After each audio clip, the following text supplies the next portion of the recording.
जय माता दी दोस्तों। वर्ल्ड बेस्ट मैजिक में आपका हार्दिक स्वागत है। कैसे हैं आप सब, ये बताने के लिए कमेंट बॉक्स में जय माता दी जरूर लिखें।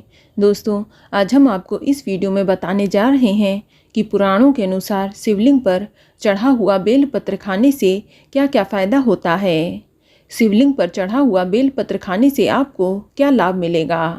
अगर आपके जीवन में परेशानी चल रही है या आप किसी बीमारी से ग्रस्त हैं या आप दरिद्रता का सामना कर रहे हैं, लाख प्रयास करने पर भी गरीबी आपका पीछा नहीं छोड़ रही, आपका कोई भी काम बन नहीं रहा, तो कैसे आपको सिर्फ शिवलिंग पर चढ़ा बेलपत्र खाने से आपकी हर समस्या का समाधान मिल सकता है। आपको बता दें कि बेलपत्र भोलेनाथ को बेहद ही प्रिय है और शिवलिंग पर मात्र एक बेलपत्र अर्पित करने से ही भोलेनाथ शीघ्र प्रसन्न हो जाते हैं और अपने भक्तों की हर मनोकामना को पूरा करते हैं। इसीलिए अगर आप भी देवों के देव महादेव की विशेष कृपा पाना चाहते हैं तो आपको बेलपत्र के महत्व को समझना बेहद ही जरूरी है। आखिर महादेव को बेलपत्र इतनी प्रिय क्यों है। दोस्तों, शिव महापुराण की कथा के अनुसार समुद्र मंथन के समय जब कालकूट नाम का विष निकला तो इसके प्रभाव से सभी देवता जीव जंतु व्याकुल होने लगे। सारी सृष्टि में हाहाकार मच गया। इसके बाद संपूर्ण सृष्टि की रक्षा के लिए देवताओं और असुरों ने भगवान शिव से प्रार्थना की।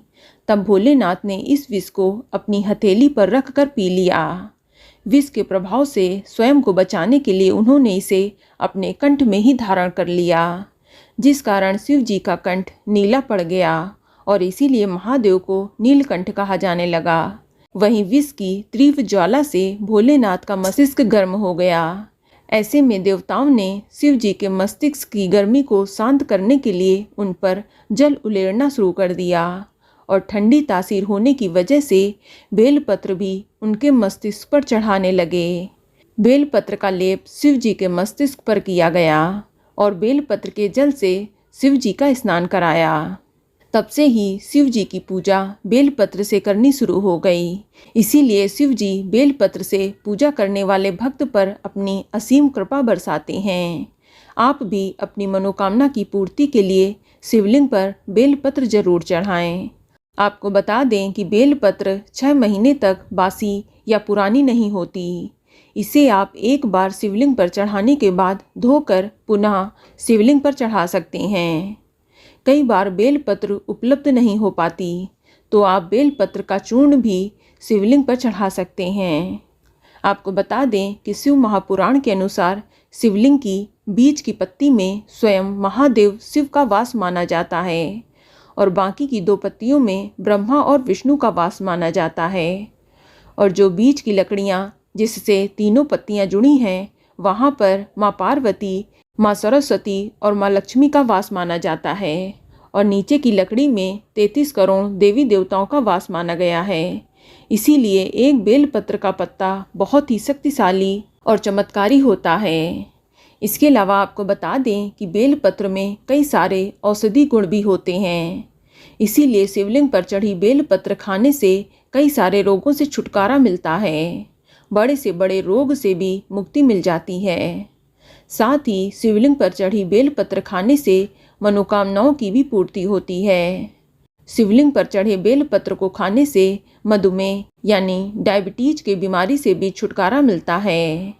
कई महीनों तक अगर आप लगातार शिवलिंग पर चढ़ी बेलपत्र का सेवन करते हैं तो डायबिटीज जैसी कई बीमारियों से आपको निजात मिल सकता है।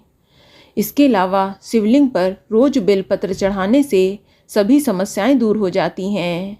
व्यक्ति को कभी भी पैसों की समस्या नहीं रहती है। बेलपत्र को तिजोरी में रखने से बरकत आती है। तो अगर आप शिवलिंग पर बेलपत्र चढ़ाते हैं तो ये यकीन मानिए कि आपको अपने जीवन में इससे कई फायदे व लाभ मिलेंगे। लेकिन कई लोग शिवलिंग पर रोज बेलपत्र चढ़ाते तो हैं, लेकिन उन्हें बेलपत्र से जुड़ी सही जानकारी नहीं होती कि बेलपत्र को शिवलिंग पर कैसे चढ़ाना चाहिए। इसका भी अपना नियम और तरीका होता है। आपको बता दें कि अगर आप बेलपत्र भोलेनाथ को चढ़ा रहे हैं तो कभी भी बेलपत्र कटा फटा नहीं होना चाहिए। ध्यान रखें कि शिवलिंग पर कभी भी कटा फटा बेलपत्र ना चढ़ाएं। दोस्तों, बेलपत्र तोड़ने के भी नियम हैं। आप हर दिन बेलपत्र नहीं तोड़ सकते। कुछ दिन व तिथियां हैं जिस दिन भूलकर भी आपको बेलपत्र नहीं तोड़नी चाहिए, जैसे चतुर्थी, अष्टमी, नवमी, द्वादशी, त्रयोदशी, चतुर्दशी, अमावस्या, पूर्णिमा, संक्रांति। इन सभी तिथियों पर बेलपत्र नहीं तोड़नी चाहिए और ना ही सोमवार के दिन बेलपत्र तोड़ना चाहिए, क्योंकि बेलपत्र में भोलेनाथ का वास स्वयं माना गया है। इसके अलावा रोज दोपहर के बाद भी बेलपत्र नहीं तोड़नी चाहिए। आपको बता दूं कि बेलपत्र तोड़ने का सबसे अच्छा समय सुबह का होता है। दोस्तों, एक बात जानना आपको बेहद ही ज़रूरी है कि आखिर बेलपत्र के पेड़ की उत्पत्ति कैसे हुई। तो आपको बता दें कि पुराणों में ऐसा वर्णन है कि देवी पार्वती जी के पसीने की कुछ बूंदें जब पर्वत पर गिरी थीं, तब वहाँ पर एक पेड़ उत्पन्न हुआ। वही पौधा बेलपत्र का पौधा था। दोस्तों, ध्यान रखें कि जब भी आप शिवलिंग पर बेलपत्र चढ़ाएं तो बेलपत्र हमेशा 3 पत्तियों वाला होना चाहिए और उसमें कोई भी दाग धब्बे नहीं होने चाहिए। बेलपत्र मुरझाया भी नहीं होना चाहिए। इसके अलावा ध्यान रखें कि शिवलिंग पर बेलपत्र चढ़ाने से पहले उसे आप अच्छे से धो लें। और एक बात का ध्यान रखें कि बेलपत्र के पत्ते का चिकना हिस्सा शिवलिंग की तरफ होना चाहिए और पत्ते का जो रूखा हिस्सा है वह ऊपर होना चाहिए। यही बेलपत्र चढ़ाने का सही तरीका है। दोस्तों, अगर बेलपत्र उपलब्ध ना हो तो बेल के वृक्ष के मात्र दर्शन ही कर लेना चाहिए। इससे भी पाप नष्ट हो जाते हैं।